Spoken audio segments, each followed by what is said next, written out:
Números, capítulo 7. A dedicação do tabernáculo. No dia em que Moisés concluiu a armação do tabernáculo, a tenda sagrada, ele o ungiu e o dedicou ao serviço de Deus, junto com todos os seus utensílios. Igualmente ungiu e consagrou o altar e todos os seus objetos. Então, os líderes de Israel, os chefes das famílias, que eram os líderes das tribos encarregados do recenseamento, apresentaram suas oferendas. Trouxeram suas dádivas à presença de Yahvé, 6 carroças cobertas e 12 bois, um boi de cada líder e uma carroça de cada 2 líderes. E as ofereceram diante do tabernáculo. Então o Senhor falou a Moisés e disse: Recebe-os deles e sejam destinados ao serviço da tenda do encontro. Tu o darás aos levitas, a cada um conforme sua função. Recebeu, portanto, Moisés as carroças e os bois e os entregou aos levitas. Deu 2 carroças e 4 bois aos gersonitas, conforme exigia o trabalho deles. E 4 carroças e 8 bois aos meraritas, também de acordo com o que demandava o trabalho deles. Estavam todos sob a administração de Itamar, filho do sacerdote Arão. Entretanto, Moisés não concedeu aos descendentes de Coate nem carroças nem bois, pois os objetos sagrados de que eles cuidavam tinham de ser carregados nos ombros. As ofertas dos chefes das tribos. Os príncipes fizeram então uma oferenda para a dedicação do altar no dia da unção. Trouxeram suas ofertas perante o altar, pois Yahvé havia dito a Moisés: Cada dia um dos príncipes trará sua oferenda para a inauguração do altar ao meu serviço. No primeiro dia, o que apresentou a oferenda foi Naasson, filho de Aminadab, da tribo de Judá. A oferta dele foi uma bandeja de prata de 1,560 kg e uma bacia de prata para as aspersões, de 840 gramas. Ambas pesadas de acordo com o peso padrão do santuário. Cada uma repleta de flor de farinha, a melhor farinha de trigo, amassada com azeite, como oblação à oferta de cereal.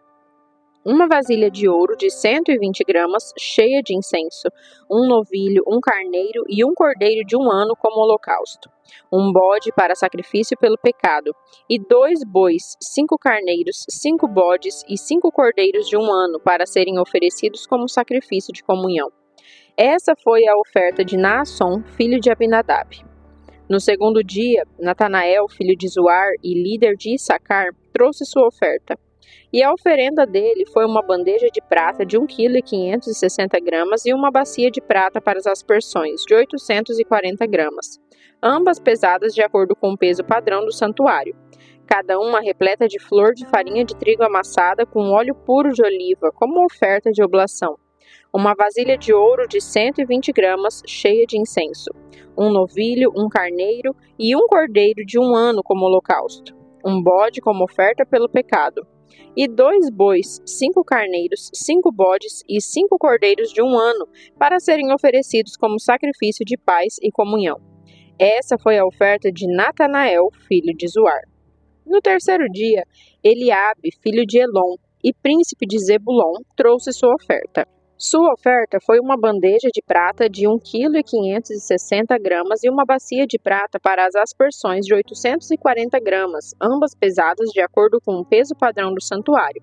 Cada uma repleta da melhor farinha de trigo, amassada com azeite como oferenda de oblação. Uma vasilha de ouro de 120 gramas, cheia de incenso, um novilho, um carneiro e um cordeiro de 1 ano, como holocausto. Um bode como oferta pelo pecado. E 2 bois, 5 carneiros, 5 bodes e 5 cordeiros de 1 ano para serem oferecidos como sacrifício de paz e comunhão. Essa foi a oferta de Eliabe, filho de Elon. No quarto dia, Elisur, filho de Sedeur e príncipe de Ruben, apresentou sua oferenda.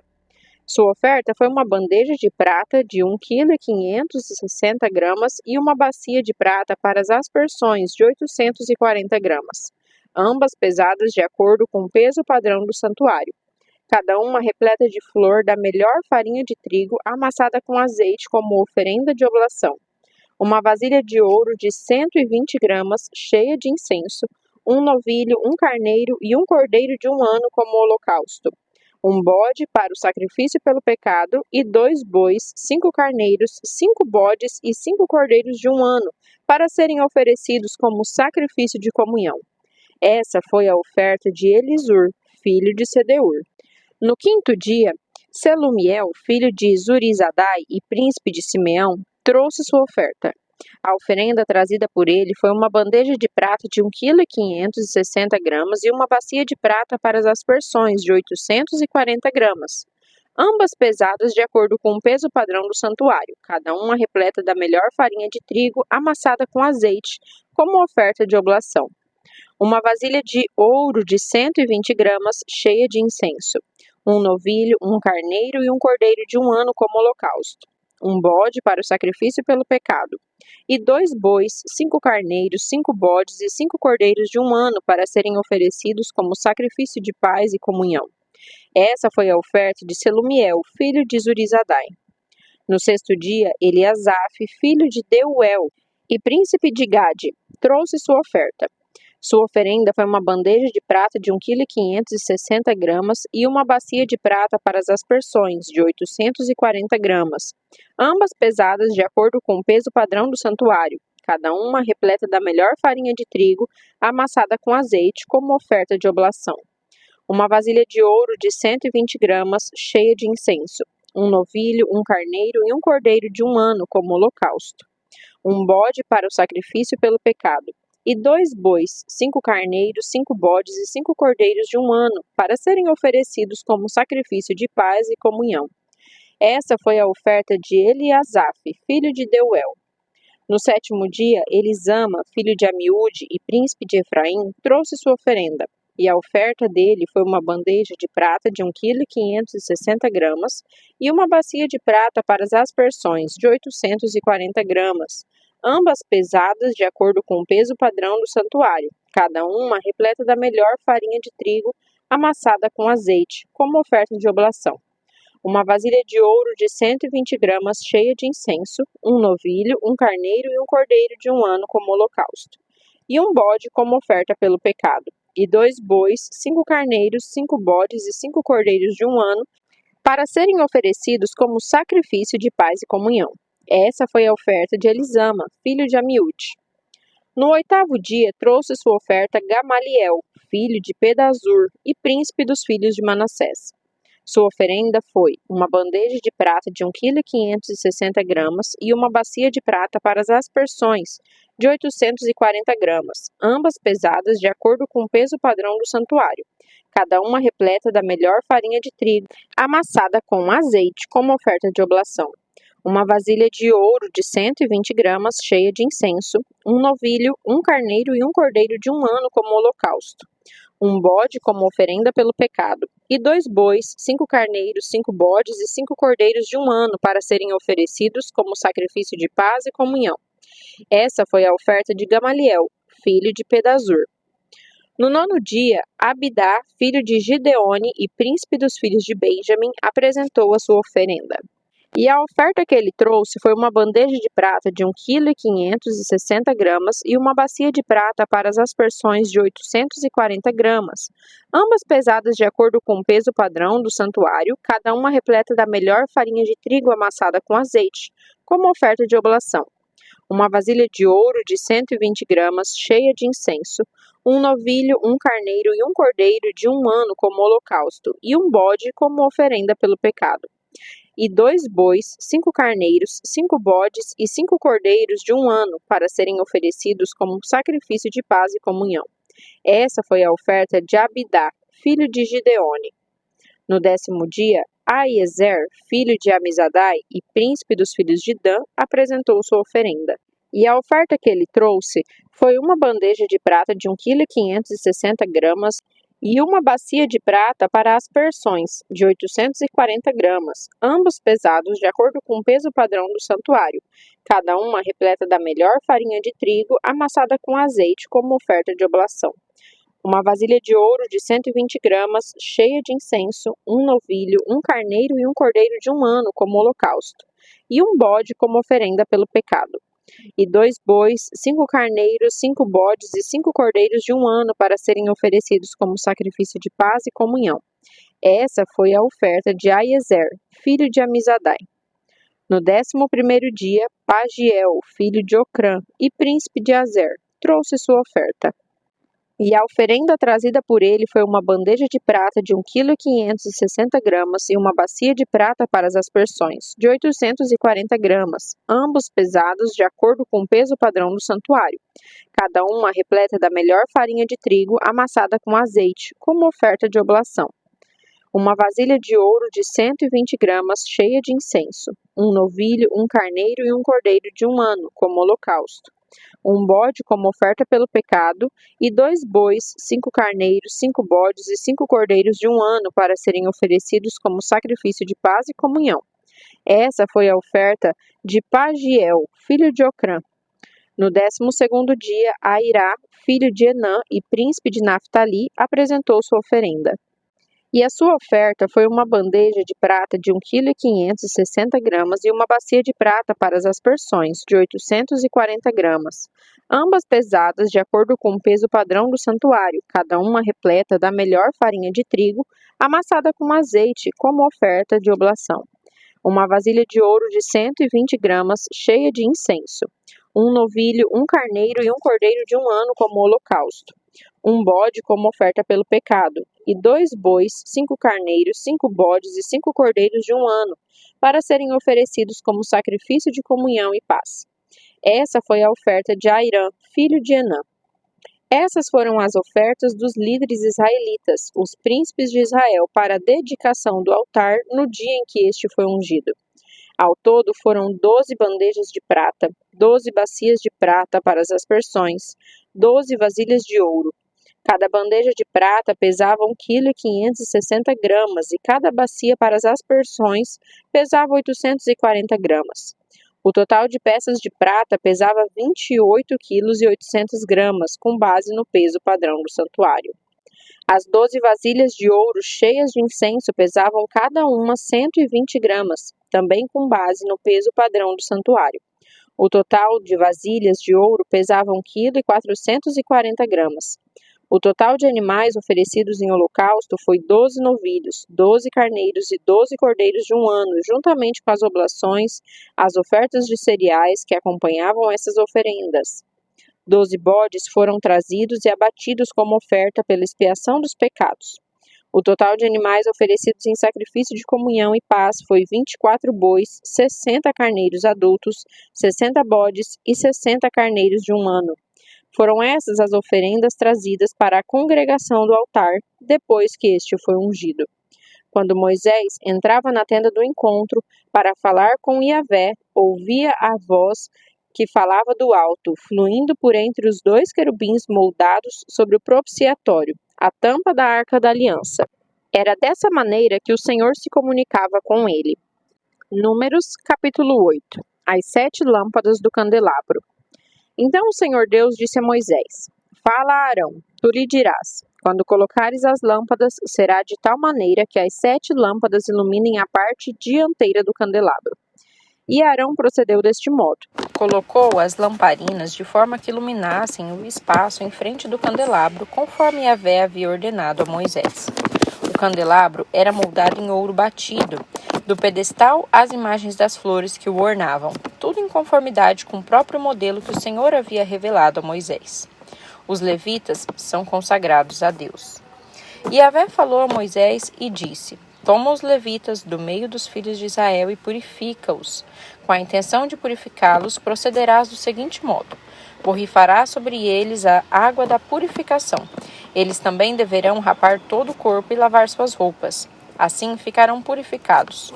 Em seguida, tomarão um novilho, juntamente com a oferta de manjares preparada com melhor farinha de trigo amassada com azeite. E tu tomarás um segundo novilho para o sacrifício para tirar pecados. Farás os levitas se aproximarem diante da tenda do encontro e reunirás toda a comunidade dos filhos de Israel. Quando, pois, tiveres feito os levitas se aproximarem diante do Senhor, os filhos de Israel imporão as mãos sobre eles. Em seguida, Arão, fazendo o gesto ritual de apresentação perante Yahvé, separará os levitas para mim como uma oferta especial dos israelitas. Serão, assim, pertencentes ao serviço do Senhor.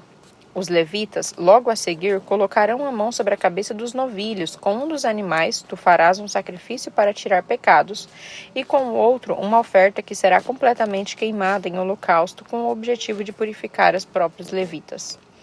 Havendo colocado os levitas diante de Arão e seus filhos, tu os oferecerás ao Senhor com um gesto ritual de apresentação. Desse modo, separarás os levitas do meio dos demais israelitas, a fim de que sejam absolutamente consagrados a mim. Sendo assim, logo após haver de separado e purificado os levitas, eis que eles estarão preparados para trabalhar para mim na tenda do encontro. Eles são os filhos de Israel, que deverão ser inteiramente dedicados a mim. Eu os separei para serem meus em lugar dos primogênitos, do primeiro homem de cada mulher israelita. Em verdade, a mim pertencem todos os primogênitos dos filhos de Israel, homem ou animal. Eu os consagrei a mim mesmo desde o dia em que feri todos os primogênitos da terra do Egito. Agora, em lugar de todos os primogênitos dos israelitas, tomei os levitas. Entrego os levitas a Arão e a seus descendentes, como dádivas dentre todos os filhos de Israel, a fim de servirem na tenda do encontro, em benefício do povo de Israel, ministrando em nome de todos os israelitas os atos de propiciação, para que nenhuma praga atinja o povo quando se aproximar do santuário. Assim, Moisés, Arão e todos os filhos de Israel cumpriram tudo o que Yahvé havia ordenado a Moisés a respeito dos levitas. Os levitas se purificaram e lavaram suas vestes, e Arão os separou como uma oferta especial ao Senhor e celebrou o ritual de purificação para eles. O povo realizou tudo o que o Senhor havia ordenado a Moisés em relação aos levitas. Assim, eles foram escolhidos para trabalhar na tenda do encontro, dirigidos por Arão e por seus filhos. O tempo de ministério dos levitas. Então o Senhor disse a Moisés: Eis o que compete aos levitas. A partir da idade de 25 anos, o levita deverá prestar serviço, ocupando-se de uma função na tenda do encontro. A partir de 50 anos, não estará mais obrigado a esse ministério. Deverá afastar-se do ministério regular e esses trabalhos não mais realizará. Poderá ajudar seus companheiros de ofício nas responsabilidades de zelar pela tenda do encontro. Entretanto, ele mesmo estará isento de todo esse trabalho. Desse modo, portanto, designarás todas as responsabilidades e tarefas ministeriais dos levitas. Números, capítulo 9. Celebração da segunda Páscoa. No primeiro mês do segundo ano, depois da libertação do povo de Israel do Egito, Yahvé falou a Moisés no deserto de Sinai. E ele disse: Celebrem os filhos de Israel a Páscoa no tempo determinado. No dia 14 desse mês, no crepúsculo, a celebrareis sempre na ocasião própria. Celebrareis de acordo com todos os estatutos e normas a ela referentes.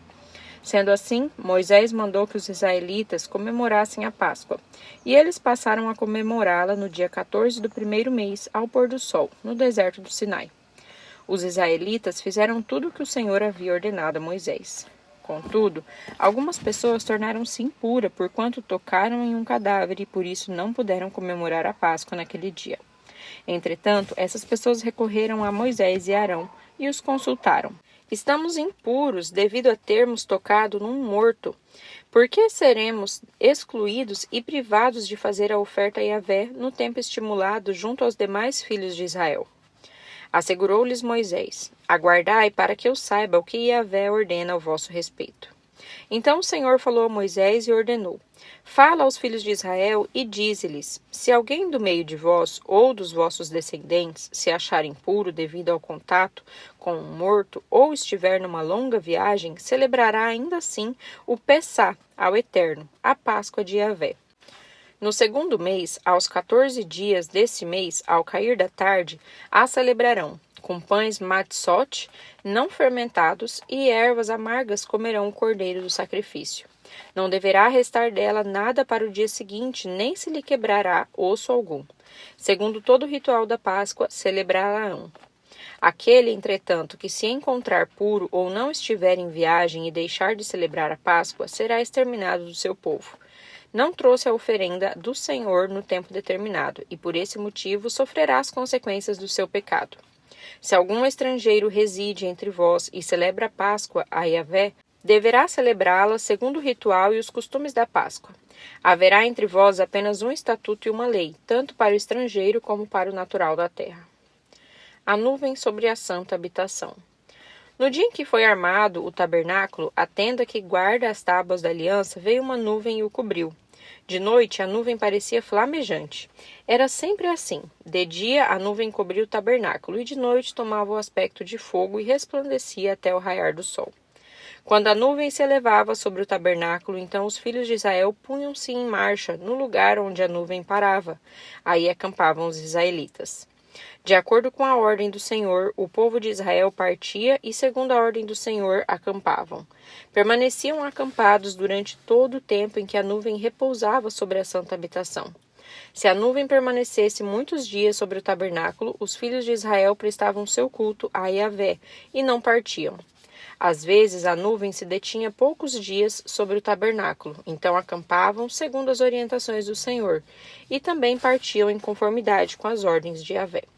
Se acontecia que a nuvem, depois de ter permanecido desde a tarde até a manhã, elevava-se ao amanhecer, então partiam. Em algumas ocasiões, a nuvem se elevava depois de haver permanecido um dia e uma noite, e então partiam. Outras vezes, a nuvem permanecia 2 dias, 1 mês ou 1 ano. Enquanto a nuvem permanecia sobre o tabernáculo, os israelenses ficavam também acampados. Mas quando ela se levantava, então igualmente partiam. Conforme as determinações do Senhor, acampavam, e conforme as ordens do Senhor marchavam. Prestavam culto a Yahvé, seguindo as ordens de Yahvé comunicadas por Moisés.